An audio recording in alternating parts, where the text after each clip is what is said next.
So in this video we're going to take a look at an important role in financial markets, one that is a little bit hidden to the average retail investor, but nonetheless gets quite a lot of press comment, particularly as Eurozone debt problems start to emerge, and that is the clearinghouse. Now, clearinghouses, as I say, are a slightly hidden role. As an average retail investor, you'll only hear about them really when things go wrong, in a way, or they change the rules and cause one or two of the major players in the market, the big banks, to sort of panic a bit. So, what do? Where do they fit in? And what causes the panic that we've seen in the last couple of weeks as the Eurozone bond crisis unfolds? Okay, so clearinghouses basically fit in here. Now, if you are a broker, for example, and you have a lot of clients wanting to buy shares. So imagine you've got lots of retail clients all wanting to buy a similar share, you've got institutional clients giving you buy orders. What you might do as a broker is group them together, it's called aggregation. So you've got a nice juicy big order, because you don't want to pay, as a broker, commissions to the stock market too often. So you get a big juicy buy order, aggregate lots of small ones together, and then you go shopping. You think, right, I need to fill this order, where am I going to go? And the place you go normally to do a big deal as, if you like, a professional, a stockbroker, is the London Stock Exchange. You don't have to, there are other exchanges, but that would be a good place to start shopping. And the point about stock exchanges is that when it comes to doing a deal, to buy or sell shares, that's where you would typically go. So stock exchanges are associated with deals being done. And for anyone who's not sure about the role of an exchange, I do have a separate video explaining what is a stock exchange. So that could be useful background to this one. I'm going to keep it fairly short for this particular video. Okay? And for anyone who wants the wider context still, there is an introduction to financial markets available in my series as well. Okay, so a stock exchange is a place where people deal, and the stock exchange might employ people to shout at each other and wear colourful shirts, like in New York, might ring bells, or it might be silent and electronic, like it is in London, but the job is the same. Basically, the stock exchange is matching buy and sell orders and trying to get deals matched at the best possible prices. Buyers trying to buy as low as possible, sellers obviously trying to sell as high as possible, and the stock exchange bringing them together in a big marketplace. Okay, so that's not today's video, that's not a clearinghouse. So what is a clearinghouse? Well, here's a problem. Now, anyone who's bought a property will know about this problem. You go out and look at a property, you agree a price with the seller, and then it can take months to get your hands on the front door keys.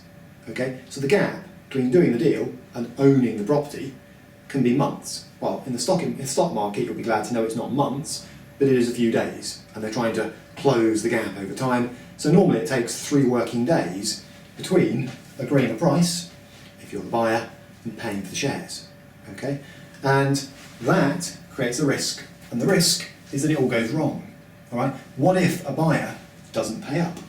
What if a seller doesn't deliver shares? Well, somebody suffers. So enter the clearinghouse, which suggests there is a role called clearing, and it's done, not surprisingly, by a clearinghouse. Now, the sort of names here, these are not household names, to be honest. London Clearinghouse ClearNet is a good example. That's 2 that got together and merged. All right, but not the sort of thing that you see in the press every day, but nonetheless a vital role, because they provide a guarantee. And it's a very important guarantee, and we'll see how they do it in just a moment. They basically say as soon as the deal is struck at the London Stock Exchange, they step in and guarantee it. In other words, they say although there's a gap between the deal being done, that's the price and the number of shares being agreed, and actual legal entitlement to them, because shares are re-registered in the name of the buyer, although there is a gap, we'll make sure nothing goes wrong. In other words, if the seller doesn't deliver the shares they've promised, here, we'll deliver them. If the buyer doesn't hand over the cash on the right day, we will. Well, that's quite a big promise to make. It's an important one. It boosts the number of deals that get done, because without that guarantee, people might not trust the stock exchange, or they might not be prepared to do anonymous deals at the London Stock Exchange. So that guarantee is quite important, because it enables people to trade facelessly without revealing who they are at the stock exchange. It's quite attractive. And also it encourages people to come to the stock exchange. Now, before we talk about that in a bit more detail, and that's today's video, there is a third role, which I'm not going to talk about much in this video, called settlement. And that's where you actually get it's done electronically these days. Legal title to the shares changed, because shares have to be legally re-registered like property, so that means that the seller's name's got to come off a register somewhere, and the buyer's name's got to go onto it, and the cash is actually moved from the buyer's bank account to the seller's bank account via the clearinghouse. Okay? And there are organisations that do that. One of them is called Euroclear Crest, but I won't talk about that in today's video. Just be aware that there's a 3-stage process, and of course if you're wondering why you pay your broker $9.99 per trade, it's because they have to pay for that bit, and that bit. Probably doesn't cost them $9.99 per trade in total, but nonetheless in principle that's what you're being charged for. And here's the point: when do you, as a retail investor, ever see these organisations? The answer is you don't, because you just ring your broker and say, buy me 1,000 Tesco shares. But the broker's then got to worry about where he gets them from, whether there's any risk of the trade failing, and also re-registering legal title and all that kind of stuff. So, how do clearinghouses offer this central counterparty guarantee, as it's known? How can they promise that nothing will go wrong? Quite a promise to make. Here's the answer. Okay? What they do, now I'm not going to get too techie about this, you'll be glad to know. What they do is they step in between the buyer and the seller and take over the entire contract. So imagine, normally, you'd expect, if I was buying 1,000 shares from you this morning, you'd expect it to be a simple contract whereby I pay you cash at some point, you deliver shares, and everybody's happy. Okay? What we're saying is, the way the markets organise things is, yeah, that is going to happen eventually, but basically what the markets do is they say, well, the deal at the London Stock Exchange needs to be guaranteed by somebody. So London Clearinghouse, let's use that as an example, LCH, London Clearinghouse, ClearNet to give it its full name, breaks the contract the moment the terms are agreed at the exchange, and it becomes the seller to every buyer. This is what they mean by a central counterparty, and the buyer to every seller. So for lawyers out there, that's a process. Breaking a contract like that is known as novation. Not going to worry about that too much, but basically they step in to create 2 contracts where there was one. They literally divide it in 2. So now what they're saying is, actually, you're dealing with us now. So the seller will be delivering shares to London Clearinghouse, all right, and negotiating with them if it doesn't work out, or being sued by them if it doesn't work out, or whatever. Over here, the buyer has a deal with London Clearinghouse, all right. They no longer care who that person is. They'll never see that person, never meet that person. They may not even know their name, all right, because they know the deal has been taken over automatically by LCH, and if something goes wrong, the contract's with LCH. So, quite a promise they're making here. This whoever these people are, and they're set up by the city for the city, okay, whoever they are, that's quite a big promise to make. When you think of the millions of shares that are transacted every day, and they're stepping in and guaranteeing both sides of every single contract. How do they do that? Well, here's the answer. It's something called margin. And I will be taking this on in another video. It doesn't just apply to share transactions, it applies to bonds, derivatives, all kinds of other stuff. But here's the principle. What they do is they say, in order to provide the guarantee, okay, to both sides of the contract, both parties to the contract, we need a deposit.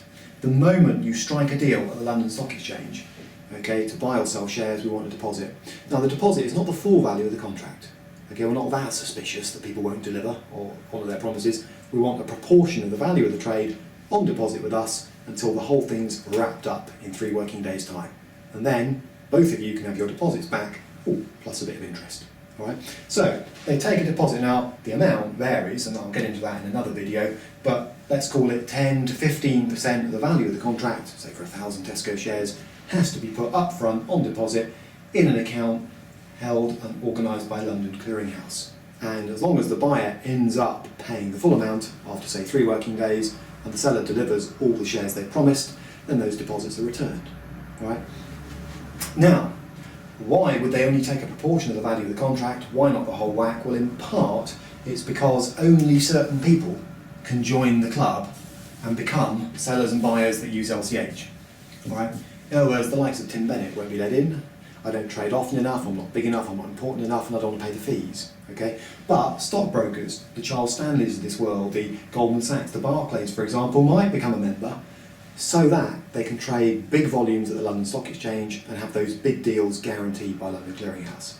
Okay? Because it's a risk business we're talking about here, so really this central counterparty guarantee only applies really to sort of big trades in terms of risk of non-delivery of cash, non-delivery of shares, and therefore membership tends to be restricted, like it is at the London Stock Exchange, to a list of eligible institutions, they're called, but that just means firms that have met the membership criteria.